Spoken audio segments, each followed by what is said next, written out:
wanted to go straight into what I titled this video, and that is how to buy cryptocurrency right now, today, using Coinbase.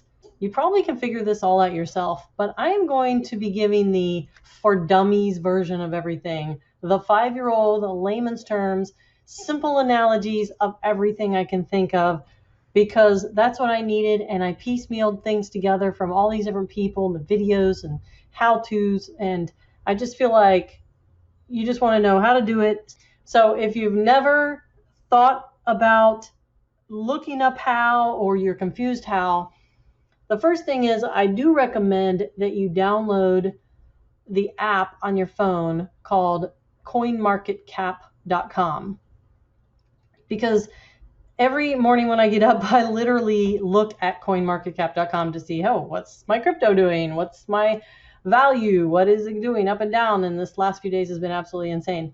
But what you can do here, and this is separate from the Coinbase, how to open up a Coinbase, is what you can do is you can create watch lists.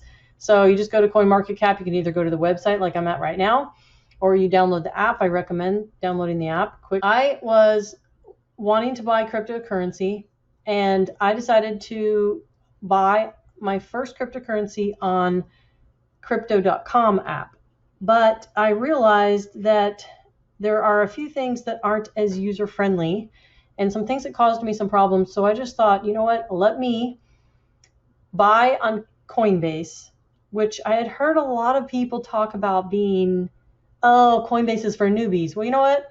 I was a newbie. Go to coinbase.com. Every single exchange that you sign up on, you're going to have to go through some verification. You're going to have to upload a copy or a picture of your ID, or you're going to use your webcam to hold the picture ID up into the webcam. And there's some exchanges, there's like 3 levels of verification. One is you have to verify your address.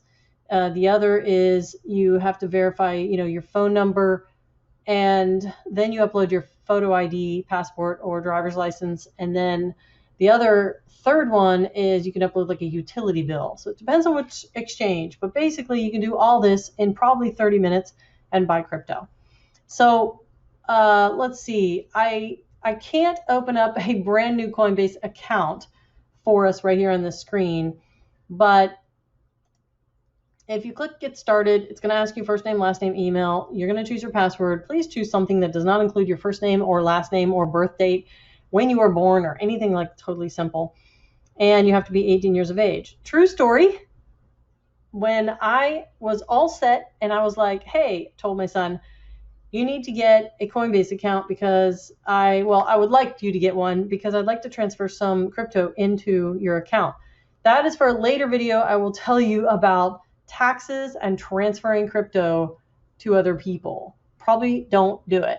What I'm doing now is I was giving them money to buy from their own account. But basically, I was like, hey, you should do that. And he's like, I'm banned from Coinbase for life. And I'm like, what? He's like 19. And he said, yeah, when I was doing data mining of Bitcoin. Of course, he didn't know at the time. I didn't even realize at the time, actually. He's 19 now. It was like 5 years ago he was doing this Bitcoin mining in the basement on these graphics cards, and I think at the time it was like $8,700, and I just didn't think anything of it, and I wasn't into it, and I just thought it was a bunch of bull. So what do we know? And supposedly he used my name and birth date and tried to open up a Coinbase account and evidently got banned, and they told him he'd be banned for life. So I was like, I don't know.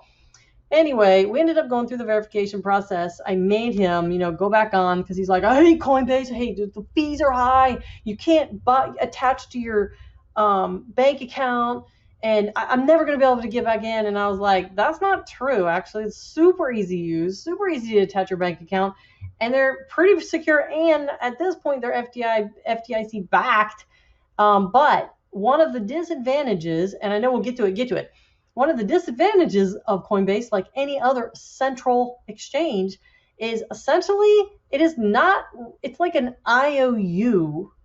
Whatever you buy, it's like as long as you keep it on Coinbase, the central exchange, which is why you hear a bunch of people talk about the word DeFi or decentralized finance, is basically keeping your money off the centralized exchange. Like, you open up a Coinbase account, you can buy crypto, but at some point you need to move it off the exchange onto a hardware wallet, or I'm going to do another video about wallets, because otherwise you're basically like borrowing from Coinbase as an IOU. It looks like you have it. They have taken your money. You have bought it. But until you move it off, you don't truly have possession of it. The thing I want to tell you is, once you get into Coinbase and you just put your basic information in, I want you to not do one thing before you set up some type of two-factor authentication, which means, and this may seem weird to you because if you've never done it, it's going to seem weird, which means you're going to take your phone out and you're going to download the app called Authenticator. Okay? I'm going to screenshot it and zoom in on it. This is the Authenticator app. Download the Authenticator app. This is the icon. This Authenticator app, if you've never heard of it, is basically a way to require, in addition to a username and a password, a 6-digit code in order for you to log into anything. So right now, basically I have that set up. So I'm going to enter my 6-digit code.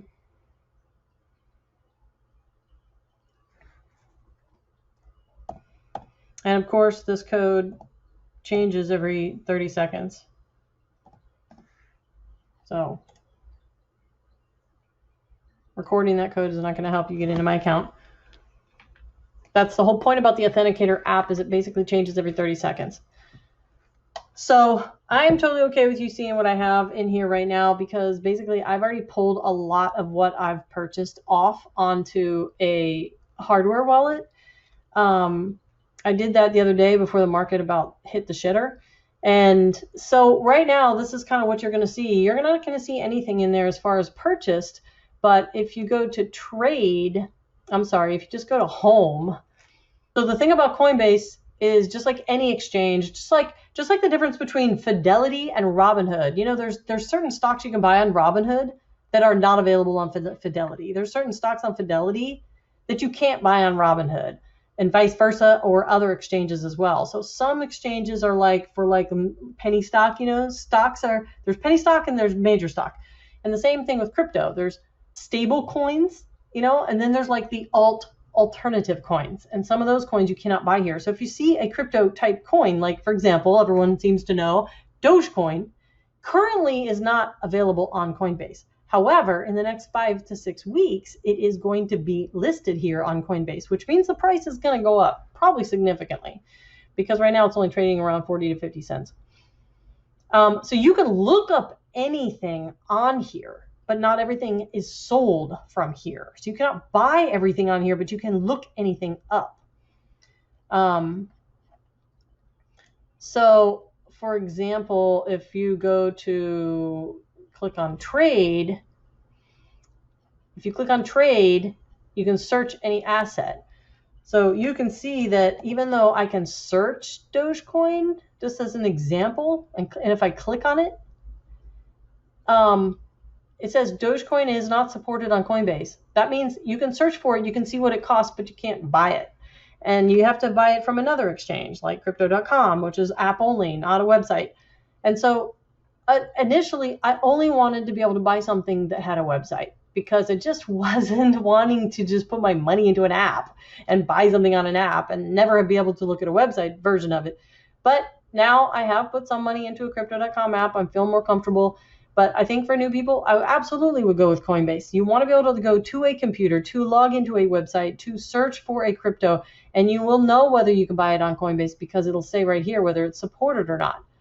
If I go to trade Bitcoin or Cardano or Ethereum, and I click on it, see, you don't see that. You don't see it is not traded on Coinbase, because you can buy it, you know.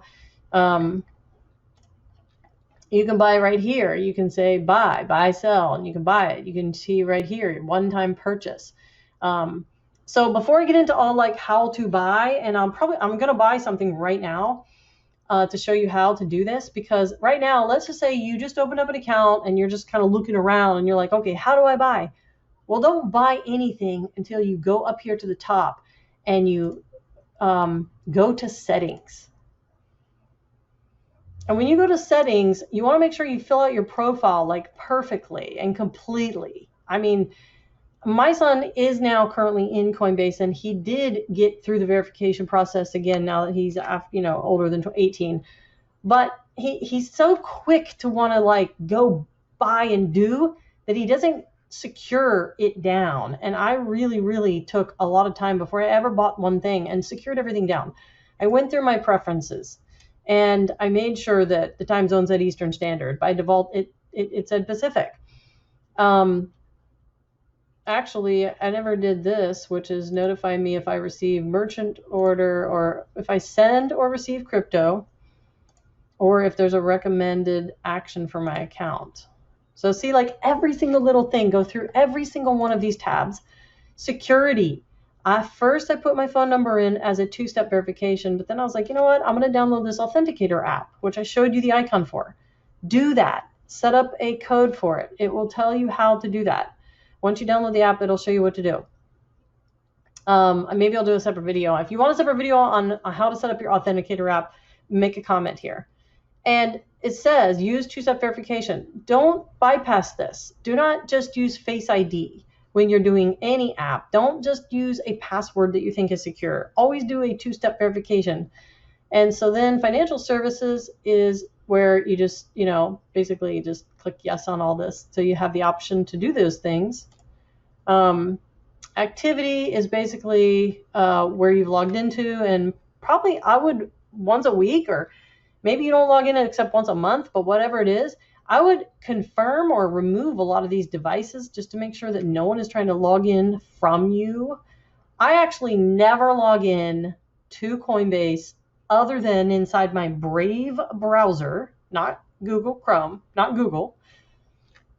I use Brave browser, and I only do it from my laptop. I don't go to my mom's computer. I don't do my friend daughter's computer. I don't have 10 computers. I have one Microsoft Surface laptop, and I do everything from the Brave browser.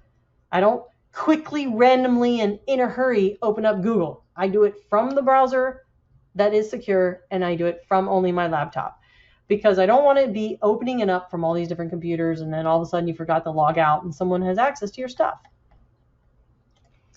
Under privacy, you want to basically just say, you have the right over your personal data, blah, blah, blah, and then just like look through all these things. And then payment methods. So payment methods is basically where you're going to connect your account. And so if I wanted to connect another account, I would say add payment method. So how you got to this was we went up to the top, you clicked on your name, you went to settings, and inside settings you have all these like gray options. Under payment methods is how you connect your bank account. So if you add payment method, you have a choice to add your bank account. I recommend doing your bank account. I just recommend doing your bank account. Why? Because it's a direct connection to your bank and it's going to pull it from your bank. PayPal says you can do it because PayPal basically used to offer the ability to buy crypto, but now they actually partnered with Coinbase. I recommend not really doing anything through PayPal because PayPal is like an IOU on buying the crypto. But if you wanted to do PayPal, it would basically attempt to log in as my PayPal. Now, if you have PayPal credit card or something like that, then this is what you would do is you'd basically use your PayPal money, PayPal credit to buy it. Otherwise, for me, I don't have a PayPal credit card. So for me, if I used PayPal, it would simply pull it from my, debit card anyway. This is a debit card. Now, this is for small amounts. If you wanted to attach your actual just debit card, right? You're not actually linking your bank account using your routing number and your account number. Then you can do like small amounts. Please fill in the billing address for the debit or credit card. And if I say add billing, it's going to ask me for my debit card number, and I'm going to put it in. And I believe the limit is, I'm not 100% sure, but it's something like $750 a week that you can buy crypto maximum per week on the debit card. I'll have to confirm that. Wire transfer, if you click wire transfer, it says bank routing number, and then you put in your routing number, and then you click next and you follow the process. But again, I recommend just, attach your bank account. It is as secure as attaching your bank account to any other thing you're attaching it to, like your online Navy Federal Credit Union app on your phone. You have to connect to your bank account. Cash App, Venmo, PayPal, all of these things are basically doing the exact same thing. And they use the exact same thing Coinbase is using. Plaid, however you want to do it. But Plaid to link your bank account, so secure, private, whatever. Say continue, and then choose what kind of bank you want to, connect to. And then let's just say I choose Navy Federal Credit Union, you would do the actual username and password that you use to actually log into your, nfcu.org website bank. And because you're putting the username and password in, it'll go out to Navy Federal, just like you're logging in on the website, and it'll confirm actually with a text message, because that's what it does. It'll do a text message confirmation that you are who you are. And once that finishes, it actually, boom, connects your bank account. And then all of a sudden, you have a bank account connected like I do here. And I haven't had any problems with the bank account. So that's how you connect your bank account. And you can do this right away, and you can buy right away. I don't have anything set up on the API tab. So here's the account limits, actually. Once you do a verification of your phone number, you can invest up to $9,500, buy cryptocurrency with your bank account or debit card. If you do verification level 2, you do that by submitting my driver's license. First phone number, then driver's license, and then that allows me to do wire transfers. And then level 3 verification is I uploaded my passport. I'm sorry, this is a phone number, gives you $9,500 with a debit card or bank account. This is actually an address that they verify with the IRS that you exist. And that is where you can actually do wire transfer, because they want to make sure that your address shows up somewhere on a bank account. And then this is actually your photo ID, allows you to send and receive cryptocurrency to and from other people and to and from wallets. So bank purchase deposits, $35,000 a day. Card purchases $100 a week. So that's like almost practically nothing. So I definitely don't recommend debit card on Coinbase, because $100 a week, but it's still $100 a week, and that adds up. PayPal withdrawals, $25,000 a day, and wire transfers, no limit. So, and you can receive, once you're level 3, you can receive cryptocurrency from other people and from wallets, and you can send to wallets and other people. And then crypto addresses. This is a list of cryptocurrency addresses associated with your Coinbase account. So once you do all the security stuff and you upload your photo ID, it's almost almost immediate as far as verification stuff. Might take a day, right, to do verification of the ID, but you can still buy. And the only difference on the ID is that you can't send and receive places, but you can still buy. And so your portfolio is going to show 0. And so then you would just want to go up here to the top and you want to say buy or sell. And then once your ID is verified, you'll see this send and receive won't be grayed out. So if you just say buy, you can do it 2 different ways. You can either click the top blue button that says buy and just straight up find the one that you want to buy. Okay. Or this starts with the buy process. I prefer to actually go to the trade button on the left, find the coin that you want, and click on it to buy. So you can either initiate a buy here, where you first say buy, then find your coin, or you go to trade on the left-hand side, find your coin, and then say buy. I prefer that because you don't want to make a mistake and accidentally click buy and don't specify what. And I will tell you, someone in my family did this. They just went like, buy, boom. What'd they buy? You bought the right one, right? No, they bought Bitcoin because it defaults to Bitcoin. So find the coin you want and then click buy. So I recommend, anything you buy in the top 5 is going to make you some money in the future. I don't know if your plan is long-term, short-term, or whatever, but let's just say I wanted to buy Cardano. It's $1.77.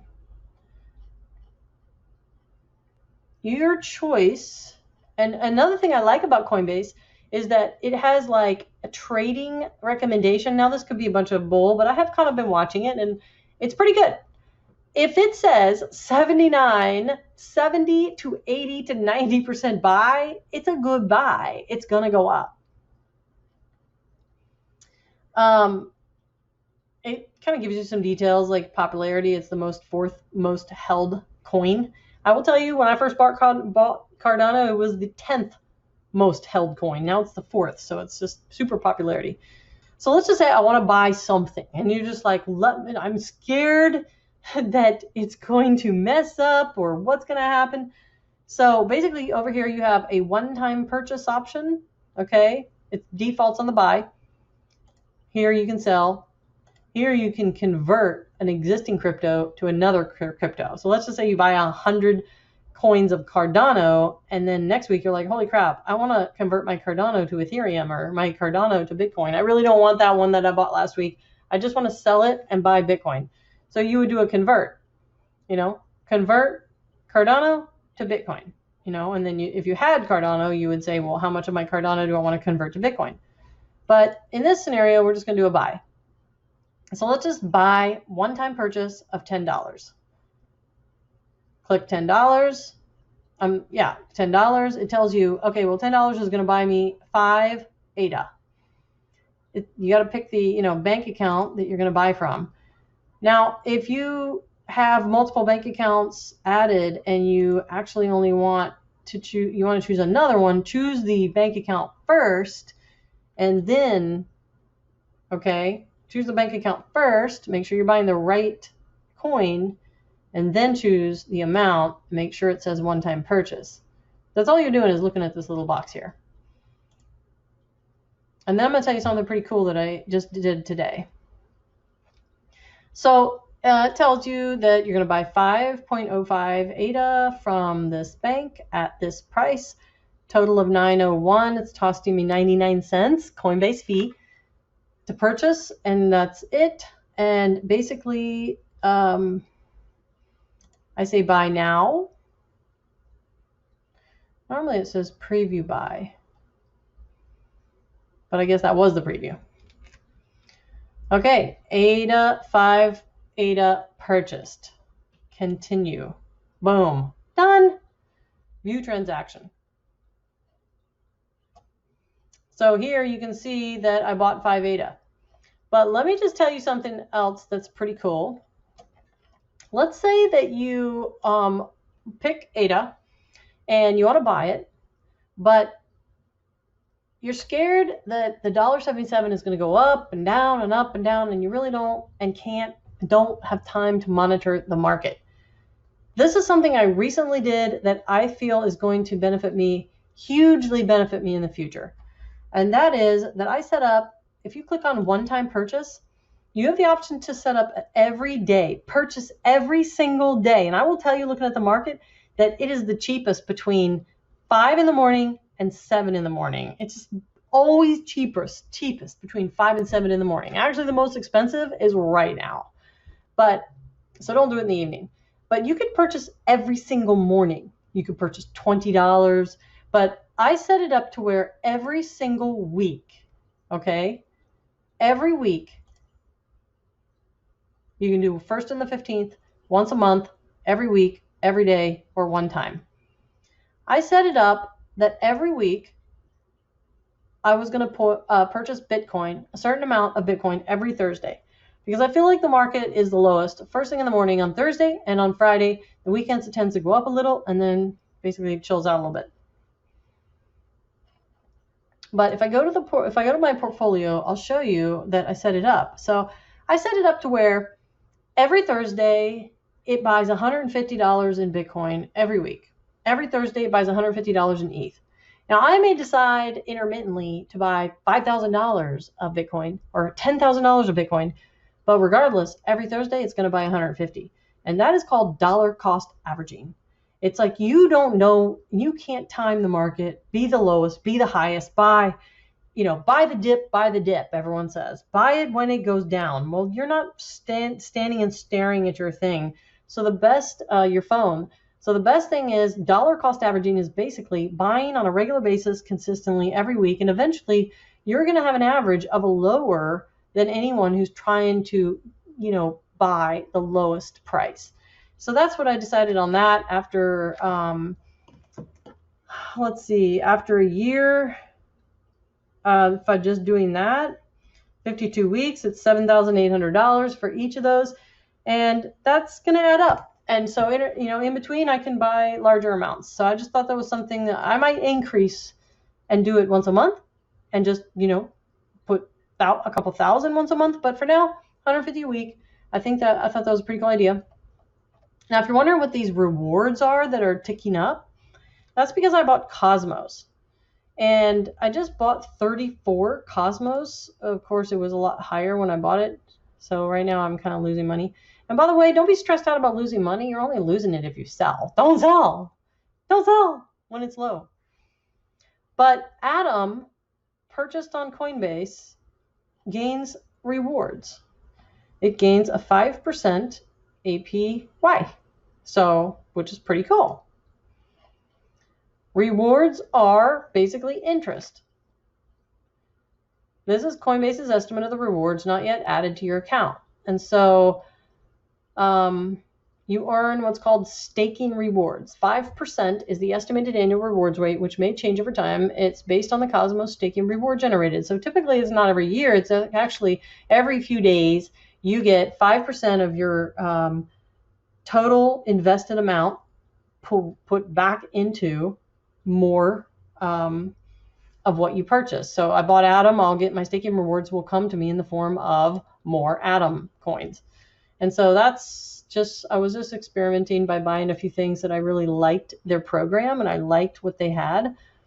And what happened on my portfolio here was I bought a bunch of stuff that I really believe in because I looked up who the team was behind the product and what the coin actually does and what the point is of having the coin out there and what is the crypto made for and what's their goal. And I moved a lot of it off to a wallet. And one of those was Cardano. And so once I truly realized that having things for a long period of time sitting around on Coinbase is really not good, because if everyone were to at the same time want to get it off, it's just an IOU of what you purchased. So at some point, which happened just the other day, everyone's trying to either get on or off these exchanges to either buy or sell because the market was going down so fast, and they were stalled and they weren't functioning. Maybe they weren't functioning, or maybe they just couldn't serve everyone at the same time to cash in. So for that reason, at some point, you're going to want to move it off, and I'm going to do a separate video on that. So this is getting extremely long, but basically, you just learned how to open your Coinbase account, fill out all your settings, link your bank account, and buy your first coin. And at that point, you're there. So I'll do another video on Coinbase, part 2, where I walk through how to create a Coinbase wallet. But I don't recommend just creating Coinbase wallets. I recommend actually downloading the specific wallet that particular coin needs to go into to stay safe. Because a lot of times you can download your coins to a wallet and what's called stake them, which means plug them into something that will gain you interest. And so if you can buy $5,000 in crypto and gain a 5, 6, 7, or even a 13% interest on that compounds every single month, that's huge. I mean, what are we getting on my money market accounts right now is only getting 0.45 cents, 45 cents. So, so that's it. And I hope you guys enjoyed this. And if you didn't know anything about Coinbase, at least you know a little bit more now, and you can go out and you can create an account, you can link your bank account, and you can buy your first cryptocurrency. The sun is shining, I knew it would. The world's a playground, I'm in the clouds. Let me show you what it's all about. Check it out.